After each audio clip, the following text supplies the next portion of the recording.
I'm back here on the Gower Peninsula. Today, I want to show you something a little bit special. It turns out that our old mate King Arthur crops up again. That guy got about a bit, you know.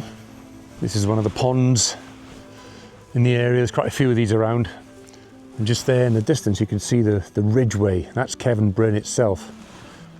The top areas of the Gower, and a lot of the Gower, is famous for this sort of landscape. You see this sort of marshy, boggy land and all this bracken, as we call it. In the summer this sort of all grows up big and wild, but it's pretty barren, pretty sparse really.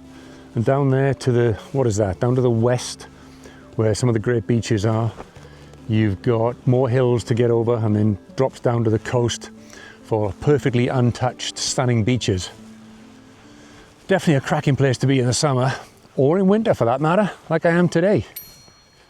Everything's pretty flat and barren and moist and soft, but every now and again you get these little clues.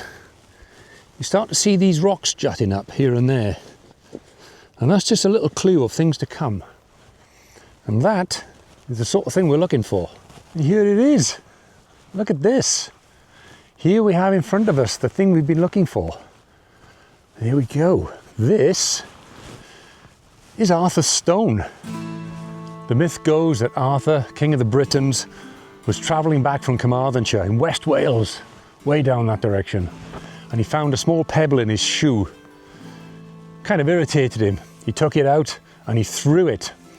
And he threw it there across the Locher estuary, which we can see there running in the distance. And it landed here, at this point on top of Cefn Bryn. And it grew to this size, having been touched by the hand of the king. This here is the legend of Arthur's stone.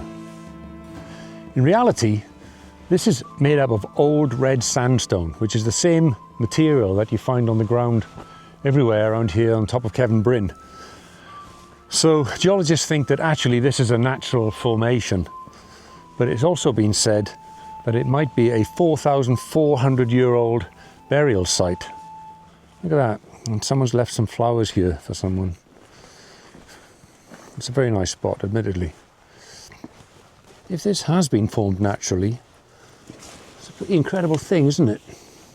It's propped up on these stones.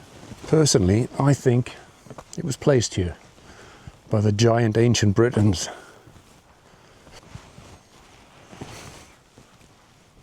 And believe it or not, this site was one of the first to be protected under the Ancient Monuments Act.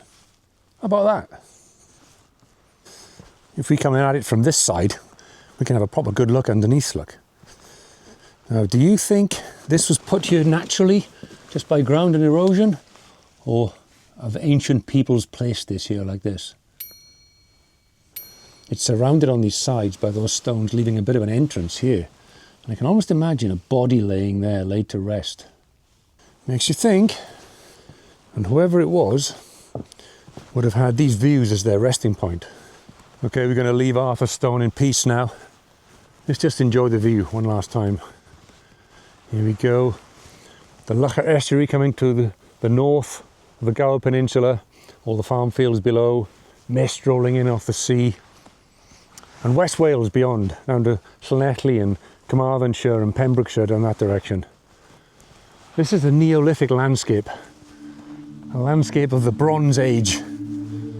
Something else here, I didn't know this was here. I think we need a closer look. It's a massive cairn and a pile of rocks. How does a pile of rocks end up here like this? Here we've got another one of the little lakes or ponds they have up on the high ground. And then here, just an enormous pile of rocks. Is this an ancient burial chamber maybe? Am I going to walk all over it? Disturb the gods? With Arthur's stone just there.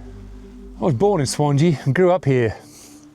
Spent my first 28 years of my life here before I hit the road and went exploring. And I'm back for a visit. But you know what? I have never been here. Amazing that. You can live somewhere all your life and still keep finding things to explore, new places to see. Isn't that great? Right, let's get off this pile of rocks. See if we can find some more interest around here. It's pretty boggy down here.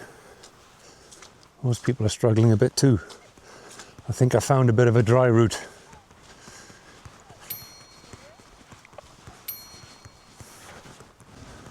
As we make our way back to the little car parking area, you can see Cefn Bryn running along there, look. You can see that ridge back, the spine. It's like the high point of Gower. There's probably a highest point down there. And you can drive all of that on a 4x4 if you've got one. I've done it once. Not in my 4x4, somebody else's. You know who you are. It was good fun, wasn't it? And you can see there to the south of the Gower from the top, and you can see to the north on this side. Oh, there's a couple of people on horses. You can just see some heads bobbing. And here's the little parking area. And here's some more Gower horses. Here we go. Here's the hardy horses of the Gower Peninsula. Kind of like Dartmoor ponies, eh? Probably little tough cookies, these. Munching away on the grass. I speak horse, you see. How are you doing? Yeah? Different language. We'll take a really quick look across the road from the car parking area. We can just see in the distance down there, probably won't be great on camera, but down there we can start to see one of the bays and beaches. I think, if I've got it right, that one's going to be Oxwich.